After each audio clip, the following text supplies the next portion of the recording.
सावन का महीना पवन करे शोर। हाँ जी, ये गीत कोई इंसान ही ऐसा होगा जिसने सुना ना हो, और सुना भी क्यों ना हो। सावन का महीना है भी तो कुछ ऐसा ही, कहीं बादल के गड़गड़ाने की आवाज़ तो कहीं रिमझिम बारिश के साथ हवा के झोंके।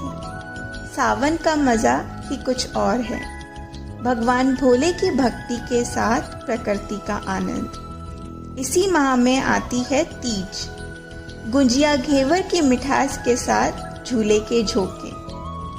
लेकिन हम में से बहुत कम लोग जानते हैं कि तीज की शुरुआत कैसे हुई।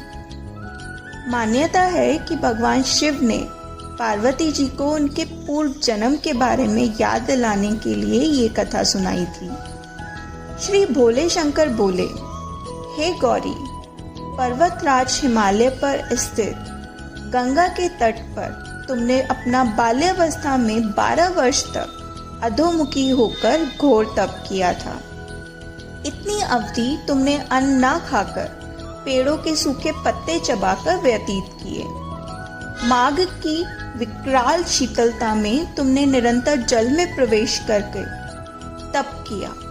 बैसाख की जला देने वाली गर्मी में तुमने पंचाग्नि से शरीर को जलाया। श्रावण की मूसलधार वर्षा में खुले आसमान के नीचे बिना अन्न जल ग्रहण किए समय व्यतीत किया। तुम्हारे पिता तुम्हारी कष्ट साध्य तपस्या को देखकर बड़े दुखी होते थे, उन्हें बड़ा कलेश होता था। तब एक दिन तुम्हारी तपस्या तथा पिता के कलेश को देखकर नारद जी तुम्हारे घर पधारे। तुम्हारे पिता ने हृदय से अतिथि सत्कार करके उनके आने का कारण पूछा। नारद जी ने कहा, गिरिराज, मैं भगवान विष्णु के भेजने पर यहाँ उपस्थित हुआ हूँ। आपकी कन्या ने बड़ा कठोर तप किया है, इससे प्रसन्न होकर वे आपकी सुपुत्री से विवाह करना चाहते हैं। इस संदर्भ में आपकी राय जानना चाहता हूँ। नारद जी की बात सुनकर गिरिराज गदगद हो उठे। उनके तो जैसे सारे कलेश ही दूर हो गए। प्रसन्नचित्त होकर वे बोले, श्रीमान, यदि स्वयं विष्णु मेरी कन्या का वरण करना चाहते हैं तो भला मुझे क्या आपत्ति हो सकती है। वे तो साक्षात ब्रह्म हैं। हे महर्षि, यह तो हर पिता की इच्छा होती है कि उसकी पुत्री सुख संपदा से युक्त पति के घर की लक्ष्मी बने। पिता की सार्थकता इसी में है कि पति के घर जाकर उसकी पुत्री पिता के घर से अधिक सुखी रहे। तुम्हारे पिता की स्वीकृति पाकर नारद जी विष्णु जी के पास गए और उनसे तुम्हारे विवाह के निश्चित होने का समाचार सुनाया। मगर इस विवाह संबंध की बात जब तुम्हारे कानों में पड़ी तो तुम्हारे दुख का ठिकाना न रहा। तुम्हारी एक सखी ने तुम्हारी इस मानसिक दशा को समझ लिया और उसने तुमसे उस पीड़ा का कारण जानना चाहा। तब तुमने बताया, मैंने सच्चे हृदय से भगवान शिव शंकर का वर्ण किया है, किंतु मेरे पिता ने मेरा विवाह विष्णु जी से निश्चित कर दिया है। मैं विचित धर्म संकट में पड़ गई हूँ। अब क्या करूँ? प्राण छोड़ देने के अतिरिक्त अब कोई भी उपाय शेष नहीं बचा है। तुम्हारी सखी बड़ी ही समझदार और सूझबूझ वाली थी। उसने कहा, सखी, प्राण त्यागने का इसमें कारण ही क्या है? संकट के मौके पर धैर्य से काम लेना चाहिए। नारी के जीवन की सार्थकता इसी में है कि पति रूप में हृदय से जिसे एक बार स्वीकार किया, जीवन भर उसी के साथ निर्वाह करे। सच्ची आस्था और एक निष्ठा के समक्ष तो ईश्वर को भी समर्पण करना पड़ता है। मैं तुम्हें घनघोर जंगल में ले चलती हूँ, जो साधना स्थली भी हो और जहाँ तुम्हारे पिता तुम्हें खोज भी ना पाएं। वहाँ तुम साधना में लीन हो जाना। मुझे विश्वास है कि ईश्वर अवश्य ही तुम्हारी सहायता करेंगे। तुमने ऐसा ही किया। तुम्हारे पिता तुम्हें घर पर ना पाकर बड़े दुखी हुए और चिंतित भी।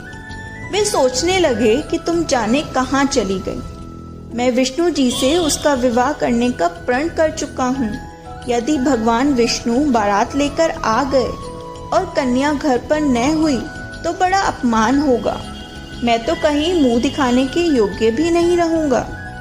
यही सब सोचकर गिरिराज ने जोर शोर से तुम्हारी खोज शुरू करवा दी। इधर तुम्हारी खोज होती रही और उधर तुम अपनी सखी के साथ नदी के तट पर एक गुफा में मेरी आराधना में लीन थी। भाद्रपद शुक्ल तृतीया को हस्त नक्षत्र था। उस दिन तुमने रेत के शिवलिंग का निर्माण करके व्रत किया। रात भर मेरी स्तुति के गीत गाकर जागी। तुम्हारी इस कष्ट साध्य तपस्या के प्रभाव से मेरा आसन डोलने लगा। मेरी समाधि टूट गई। मैं तुरंत तुम्हारे समक्ष जा पहुंचा और तुम्हारी तपस्या से प्रसन्न होकर तुमसे वर मांगने के लिए कहा। तब अपनी तपस्या के फल स्वरूप मुझे अपने समक्ष पाकर तुमने कहा, मैं हृदय से आपको पति के रूप में वरण कर चुकी हूँ। यदि आप सचमुच मेरी तपस्या से प्रसन्न होकर यहाँ पधारे हैं तो मुझे अपनी अर्धांगिनी के रूप में स्वीकार कर लीजिए। तब मैं तथास्तु कहकर कैलाश पर्वत पर लौट आया। प्रातः होते ही तुमने पूजा की समस्त सामग्री को नदी में प्रवाहित करके अपनी सहेली सहित व्रत किया। उसी समय अपने मित्र बंधु व दरबारियों सहित गिरिराज तुम्हें खोजते खोजते वहां आ पहुंचे और तुम्हारी इस कष्ट साध्य तपस्या का कारण तथा उद्देश्य पूछा। उस समय तुम्हारी दशा को देखकर गिरिराज अत्यधिक दुखी हुए और पीड़ा के कारण उनकी आंखों में आंसू उबड़ आए। तुमने उनके आंसू पोंछते हुए विनम्र स्वर में कहा, पिताजी, मैंने अपने जीवन का अधिकांश समय कठोर तपस्या में बिताया है। मेरी इस तपस्या का उद्देश्य केवल यही था कि मैं महादेव को पति के रूप में पाना चाहती थी। आज मैं अपनी तपस्या की कसौटी पर खरी उतर चुकी हूँ। आप क्योंकि विष्णु जी से मेरा विवाह कराने का निर्णय ले चुके थे, इसलिए मैं अपने आराध्य की खोज में घर छोड़कर चली आई। अब मैं आपके साथ इसी शर्त पर घर जाऊंगी कि आप मेरा विवाह विष्णु जी से न करके महादेव जी से करेंगे। गिरिराज मान गए और तुम्हें घर ले आए। कुछ समय के पश्चात विधि विधान पूर्वक उन्होंने हम दोनों का विवाह संपन्न करा दिया। हे पार्वती, भाद्रपद की शुक्ल तृतीया को तुमने मेरी आराधना करके जो व्रत किया था उसी के फल स्वरूप मेरा तुमसे विवाह हो सका। इसका महत्व यह है कि मैं इस व्रत को करने वालों को मनोवांछित फल देता हूँ। इसलिए सौभाग्य की इच्छा करने वाली प्रत्येक युवती को यह व्रत पूरी निष्ठा और आस्था से करना चाहिए। तीज का त्योहार है, गुंजियों की बहार है, पेड़ों पर पड़े हैं झूले, सावन की फुहार है। व्रत तीज का है, मधुर प्यार का है, दिल की श्रद्धा और सच्चे विश्वास का है।